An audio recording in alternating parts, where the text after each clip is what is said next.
Alright, so I'm going to try and make this video before it gets dark.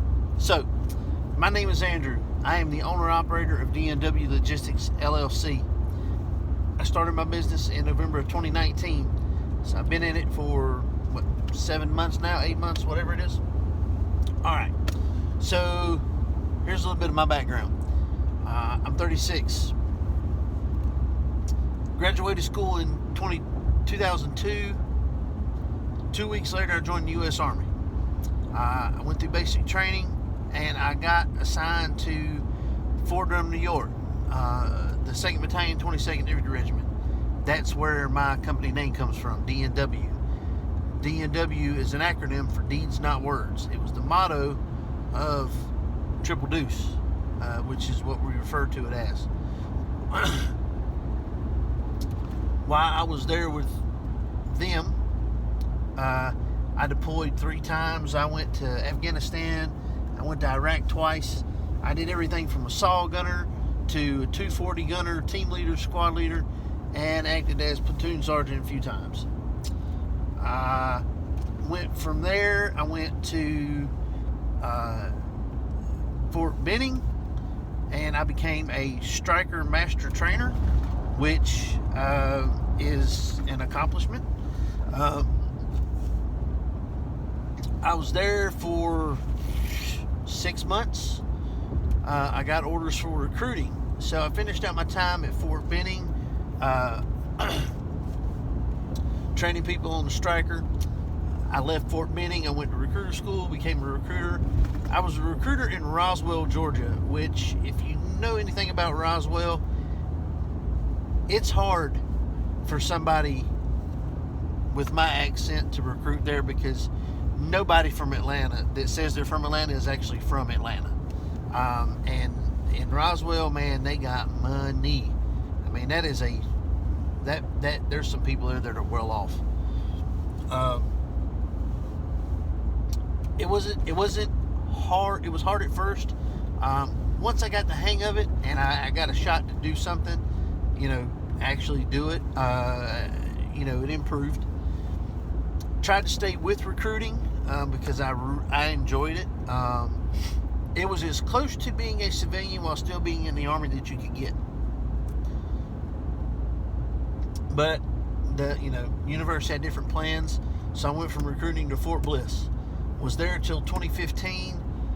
Recognized it was time for me to go, and I got out. Because if I hadn't got out when I did, I probably would have been forced out. It was time for me to go. The Army that I had left when I went to Fort Benning to when I returned had completely transformed, and I recognized it, but it was a shell of itself.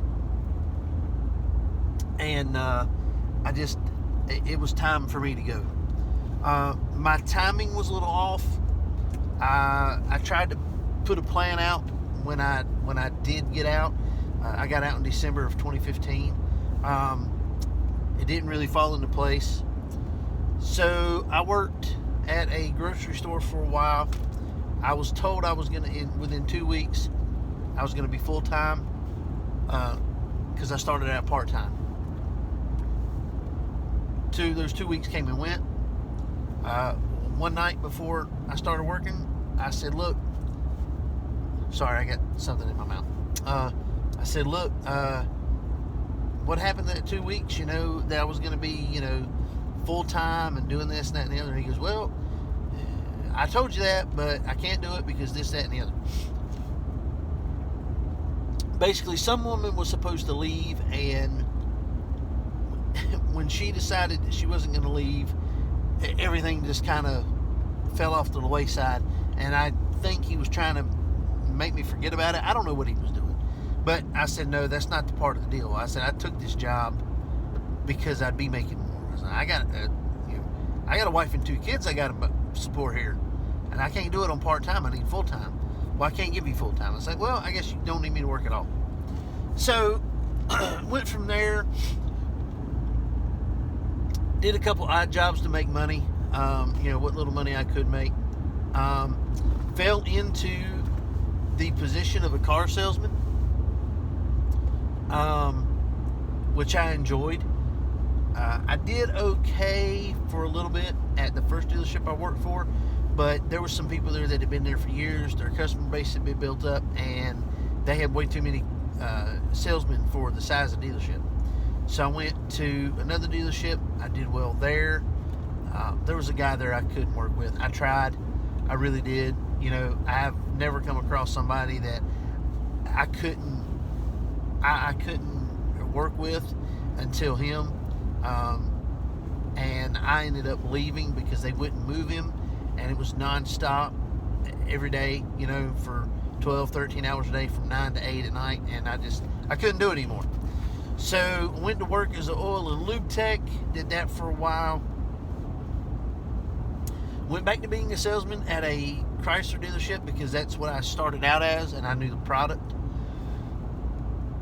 Did that for about 7 months, and a friend of mine calls me up out of the blue and says, hey, I'm down here at this Nissan dealership, and man, we're moving some damn cars. I think you need to come down here because we don't have that many salesmen, and I think you can do good down here. So I went down there one day as a guest / customer, saw what they were doing, got some numbers, and I thought, well, hell, you know, let me give it a shot.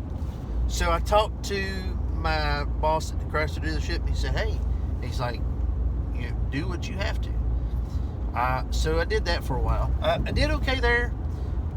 Then one day, our photographer up and quit. Just came in and was like, hey, I'm done. I got other things I'm doing. And just walked out. No explanation, no nothing, just that. So my manager was kind of in a bind, and he was like, man, I need somebody to take pictures and this, that, and the other. And I said, he's like, hey, Andrew, would you mind doing that? I said, no, I don't mind. So the scope of my duty was to take pictures of the new and used, the new cars, and the cars we were putting on the lot is pre-owned. Stock in new cars, take the pictures, move wholesale cars from our lot to the junkyard, D.H. Griffin.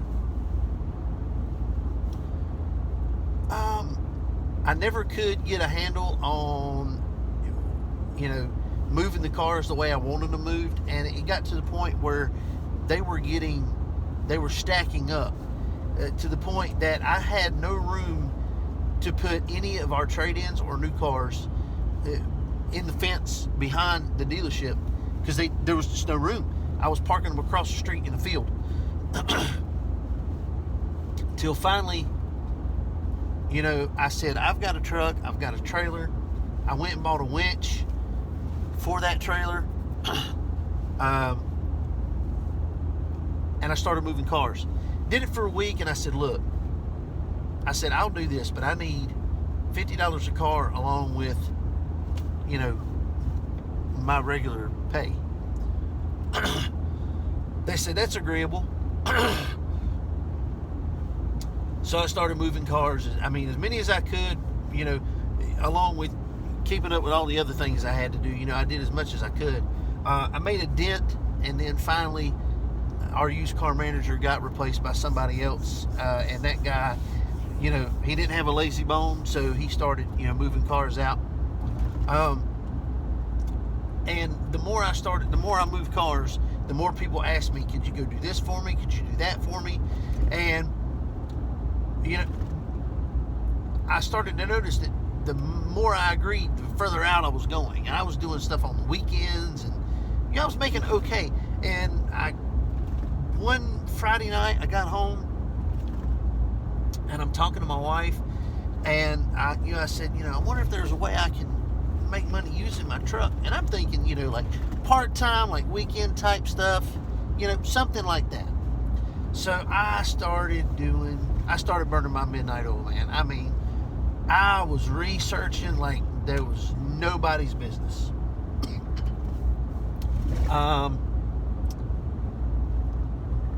And as I did more research, I came across Hot Shot Trucking. I'd never heard about Hot Shot Trucking at all. Didn't know what it was, how it started, nothing. Well, I got a little history on it, how it started in oil fields and stuff like that. And so I started doing more research and more research and more research. Came across car hauling. I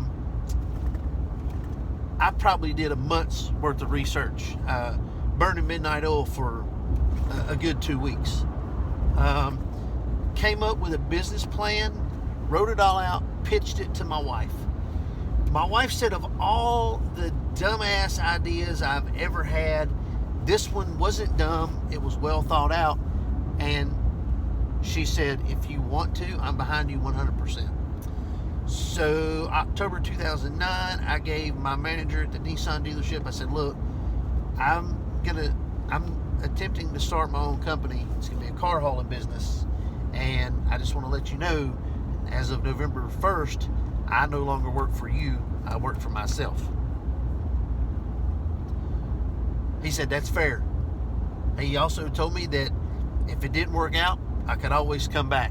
So if that tells you anything about, my work ethic and how much, people like me. So, November 1st came. I had done everything I needed to, MC number, dot number. I did everything I needed. Sorry, my throat's a little dry. I don't have the corona.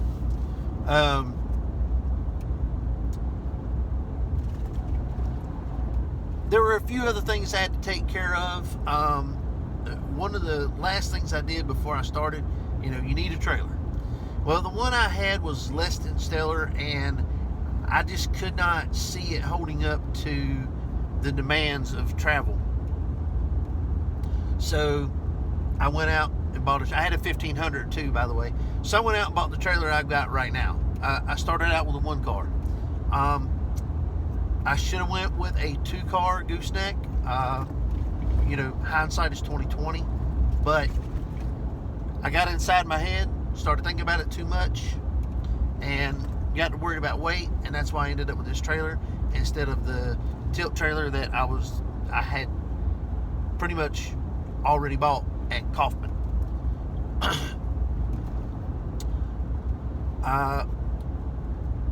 So started doing runs, and that takes me up until last week. And by the way, in between there, at the end of October, November, I bought a 3500. I was leasing my Rebel, and I really, really loved my Rebel, but I knew I had to get something bigger than a 1500. So I went back to the guy I knew at a Ram dealership, bought a 3500 from him. This video is going to be somewhat dark, and I apologize for that. We're going through a work zone, got to slow down. So, how have I been doing with a 1-car, and where am I at now? So I've been doing all right with my 1-car. It started out slow. Business started to pick up. I've been out to Arkansas, up to Ohio, Michigan, Pittsburgh, everywhere with my 1-car for the one dealership that I work with. And the other dealership I work with, I've done a bunch of local stuff. I've put that winch to use more times than I can count. To the point that 3 weeks ago, maybe a month ago, I think it was a month ago, I was attempting to winch a Tahoe onto my trailer, and my battery gave out, which was a nut roll with a jump box and everything else, but that's a different story for a different time. Anyway, I'll try to end this before it gets too dark. But anyway, done okay for myself with the 1-car, to the point that I've now invested in a 3-car. I've used my 3-car. I've got maybe 1,000 miles on it so far. Right now, it is not sitting at my house. It is sitting at a church parking lot up from my house. So that takes me up to last week. Last week on Wednesday, I had 2 vans. I had 2 vans on my trailer, heading up to Ohio to drop off in Lancaster and Defiance and pick up 2 Ram 1500s, take them to dealership that I work with. I never made it out of North Carolina.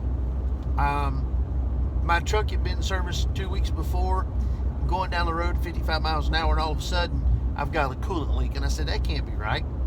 I pulled into a Walmart or a Lowe's parking lot. I was going to get fuel. There was a Walmart up there, or fuel. There was a Walmart up there. I was going to get coolant. I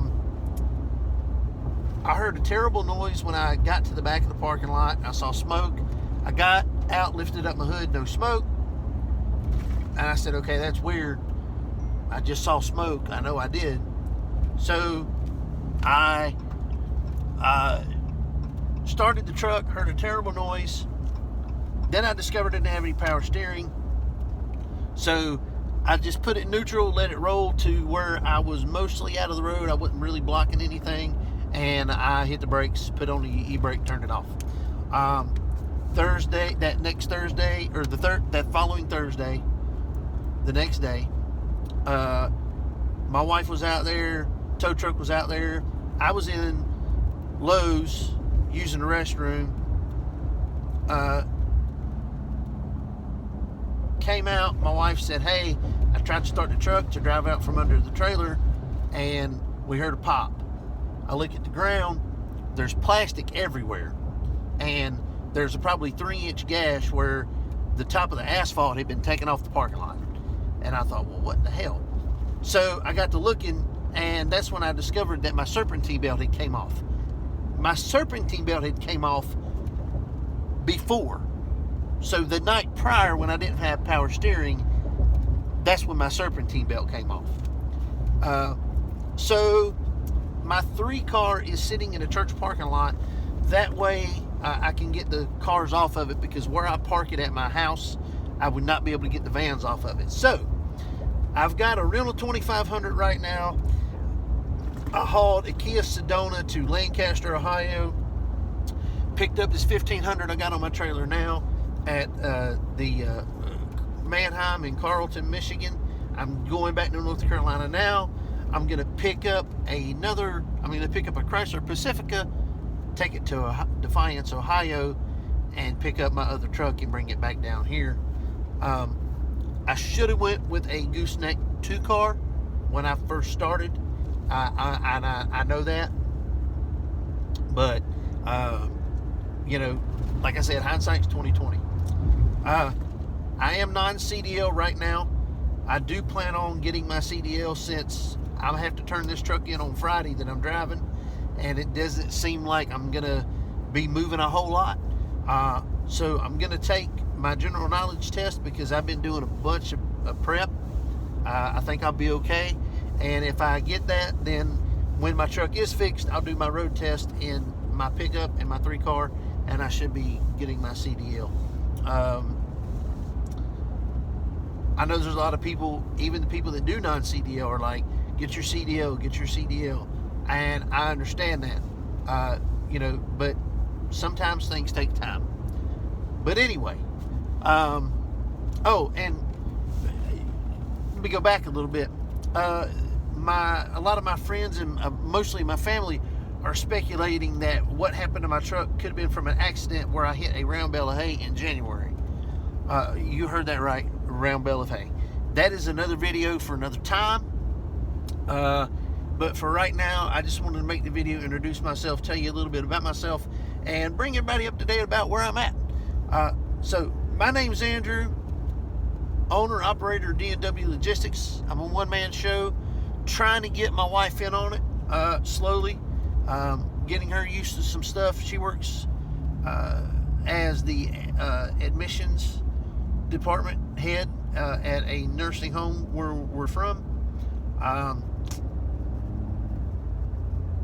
She loves the patients, does not particularly like the nursing home that she works with, or the company that owns it. Wants to get out, so I'm introducing her to the business slowly and surely, about dispatching and stuff. Showed her a few videos. We watched a few videos together. She's the smartest person I know. and she's got a really good handle on things. Hasn't dove into it full time yet because she's just not ready, which I completely understand, and I'm not going to force her to do anything. It takes a minute. Hell, it took me a while. But anyway, that's who I am. That's my company name. That's how I started. That's where I'm at so far in my journey. And like I said, the round bale of hay is a video for another time. And with that, I'm going to close this one out, and we'll see you on the flip side.